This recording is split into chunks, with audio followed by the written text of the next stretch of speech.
오늘 하나님 말씀 레위기 5장 1절부터 13절까지 말씀입니다. 하나님은 왜 가난한 자들에게도 곡식 가루를 바치게 하셨을까 생각해 보았습니다. 요즘 독일이 주목받고 있습니다. 최동석 교수가 2021년 12월 성취 예측 모델이란 책을 썼습니다. 인사 조직에 대한 책인데 독일 이야기가 참 많습니다. 독일 총리들이 왜 한결같이 성공적으로 국정을 마치느냐 하는 질문에 대답했습니다. 독일 인재 선발에는 실패가 없다. 인사 조직이 분권형, 자율화, 네트워킹으로 되어 있다. 모든 사람의 역량이 다 투명하게 공개된다. 다음 총리가 누가 될지 이미 다 드러나 있다. 이렇게 설명했습니다. 참 부러웠습니다. 우리는 이 수준에 많이 미치지 못하지요. 사회의 지배 계층이 이런 초법 의식이 있다는 설명이 있는데요.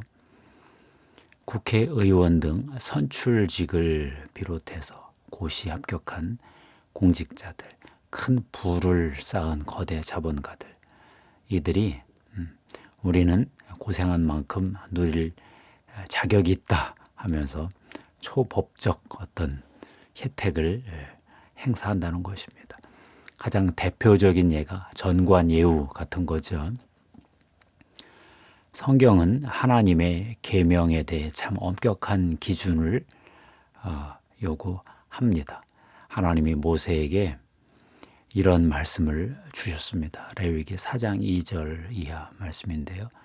이스라엘 자손에게 말하여 이르라. 누구든지 여호와 계명 중 하나라도 그릇 범하였으되 만일 기름 부음을 받은 제사장이 범죄하여 백성의 허물이 되었으면 흠 없는 수송아지로 속죄 제물을 삼아 여호와께 드릴지니 여호와의 계명 중 하나라도 단 하나라도 어기면 속죄 제물을 드려라 하는 말씀이지요.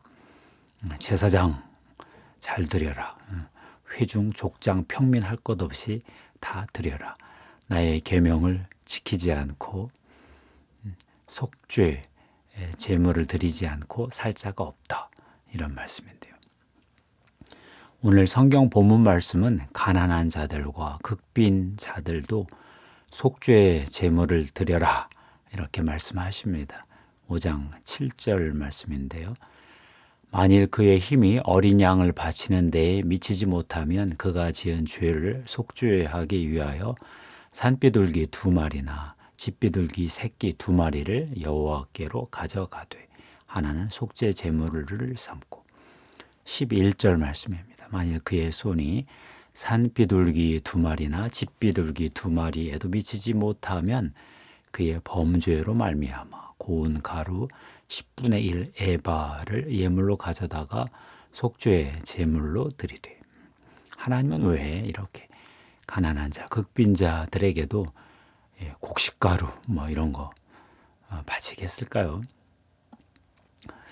계명을 어기면 하나님과의 관계가 깨지기 때문입니다. 하나님은 왜 계명을 주셨나요? 이스라엘 백성이 하나님과의 언약 관계 안에 계속 남아있게 하기 위함이지요. 너희는 내 백성이다. 내 백성으로 살려면 최소한 이 계명이 필요하다. 이 계명 안에서 최대한의 자유를 누리고 살아라. 너희 생각대로 살면 다 마귀의 종이 된다. 모든 자유를 잃는다. 중독자 신세로 전락한다. 내 계명을 지켜야 너희가 자유롭게 내 백성으로 살 수 있다. 너희들이 내 계명 지키고 축복받는 것을 보고 다른 열방이 너희들을 통해 내게 다가올 것이다. 이런 뜻으로 계명을 주셨습니다. 이스라엘 백성들은 하나님이 주신 계명을 지키고 살면 축복을 받고 살 수 있었지요. 그러나 다른 한편으로 하나님은 아셨습니다. 이스라엘은 계명을 스스로 지킬 능력이 없다. 그리고 계명을 어기면 하나님의 축복만 못 받는 것이 아니라 하나님과의 언약 관계까지도 위태롭다. 이것을 잘 아셨습니다. 이스라엘 백성들은 왜 그렇게 계명을 어길 수밖에 없었을까요?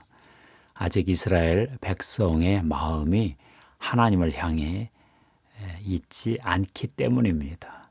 마음이 하나님을 향해 일관되게 유지되지 않고 그러다 보니 계명을 어기는 거죠. 빗나간 화살처럼 마음이 하나님의 마음에서 어긋나 빗나가 있습니다. 이것이 죄이지요. 죄의 성향, 죄의 본능입니다. 우리 인간은 세포 하나하나가 다 죄에 사로잡혀 있다. 그런 말을 하잖아요. 이스라엘 백성의 이런 굽은 마음의 성향을 어찌해야 될까요? 이스라엘 백성은 하나님이 주신 계명을 어기면 하나님의 축복만 못 받는 것이 아니라 하나님과의 관계, 언약 관계가 위태로워집니다. 어떻게 해야 할까요? 어떻게 해야 계명을 어겨도 하나님과의 언약 관계 안에 남아 있을 수 있을까요? 하나님은 이것을 위해서 길을 찾으셨습니다. 바로 속죄의 제물인데요. 죄의 결과를 없애기 위해서 제물을 대신 드려라 하는 희생제사 제도를 만드셨습니다. 자기 대신 죽는 제물을 보면서 자기 생각대로 살고 싶은 마음을 버려라, 돌이켜라 하는 뜻이지요. 죄의 대가가 이렇게 큰가 하고 깨달으며 돌이키기를 바라셨습니다. 그래서 동물 희생제사 절차를 아주 세세하게 규정하셨습니다. 송아지, 염소, 양 등 가축으로 드리는 속죄 제물을 드리는 절차를 보면 완전 도살장입니다. 역겨워 토가 나올 정도입니다. 난도당한 동물 사체, 피냄새, 끈적끈적한 내장 기름, 온갖 악취, 더러운 똥, 지옥의 풍경이 따로 없습니다. 이걸 불로 태워 또 하나님께 올리라는 건데요. 왜 이렇게 비참한 상황을 연출하셨을까요? 죄는 곧 죽음이다. 이것을 가르치고 싶으셨던 것 같습니다. 오늘 레위기 5장 말씀은 가난한 자들과 극빈한 자들도 형편에 따라 속죄 제물을 꼭 드려라 이렇게 말씀하십니다. 산비둘기 2마리, 집비둘기 새끼 2마리 정도는 바쳐라. 그것도 힘들면 고운 곡식가루 10분의 1 에바라도 바쳐라. 다른 사람이 드린 화제물 위에 가루를 뿌려서 불사르게라도 하라. 왜 그렇게 곡식가루를 바치게 하셨을까요? 오늘 먹을 음식 먹지 말고 금식하고 바쳐라 그 뜻이겠죠. 사실 금식할 때 기도가 절절해집니다. 사람이 배가 고프면 슬퍼집니다. 서러워집니다. 자기 의가 다 무너집니다. 그러다 보니 기도가 아주 간절해지지요. 이 속죄의 제물을 드리는 제사는 언제 그쳤을까요? 70년 로마의 티투스 장군, 디도 장군이 예루살렘 성전을 파괴할 때 그쳤습니다. 마태복음 24장 예수님이 감람산에서 제자들에게 예언하신 대로 예루살렘 성전이 정말 돌 위에 돌 하나 없이 다 파괴되었습니다. 그러나 속죄 제사 제도는 이미 예수님이 십자가에 못 박히셨을 때 영적으로 끝났습니다. 로마서 3장 25절 말씀이지요. 이 예수를 하나님이 그의 피로써 믿음으로 말미암는 화목제물, 속죄제물로 세우셨으니 했지요. 예수님은 희생제물로 드리셨을 뿐만 아니라 동시에 제물을 드리는 대제사장이셨습니다. 히브리서 9장 11절 말씀인데요. 그리스도께서 장래 좋은 일에 대제사장으로 오사 손으로 짓지 아니한 것 곧 이 창조에 속하지 아니한 더 크고 온전한 장막으로 말미암아 염소와 송아지의 피로 하지 아니하고 오직 자기의 피로 영원한 속죄를 이루사 단번에 성소에 들어가셨느니라. 예수 그리스도가 내 죄를 지고 십자가에서 돌아가신 사건을 믿으면 큰 해방감을 누립니다. 영적으로 사탄의 권세로부터 해방되었지요. 그것이 인간 세상에 그대로 연동이 되어 내 마음이 풀립니다. 영계의 죄짐이 풀리니 마음의 죄짐도 같이 풀립니다. 사실 죄를 지으면 벌써 양심이 쪼여오지요. 관상동맥 쪼여오듯이 양심이 쪼여옵니다. 누가 뭐라고 하기도 전에 내 양심이 나를 정죄합니다. 여기에 사탄이 참소하지요. 다른 사람들도 다 그래. 내가 그렇지 별 수 있나 별별 생각이 다 올라옵니다. 이럴 때 예수 그리스도의 십자가를 바라보면 마음이 바뀝니다. 그래, 내가 잘나서 예수님이 나를 선택해 주신 것 아니지. 내가 윤리적으로 똑바라서 예수님이 나를 용서해 주시는 것도 아니지. 내가 죄인이라 그분이 대신 죽으셨지. 예수님이 내 죄값을 다 치르지 않았나? 그러면서 양심에 위로가 오고 마음에 평화가 옵니다. 이렇게 죄의 권세로부터 해방이 되면 놀라운 일이 생깁니다. 다시 하나님의 계명을 지키고 싶은 어떤 욕구, 의욕이 생깁니다. 동시에 그래, 다시 한번 해보자. 나도 성령의 인도를 받아 성령의 열매를 맺어보자. 의의 열매, 사역의 열매, 나도 맺을 수 있다. 하나님께 영광을 돌려보자.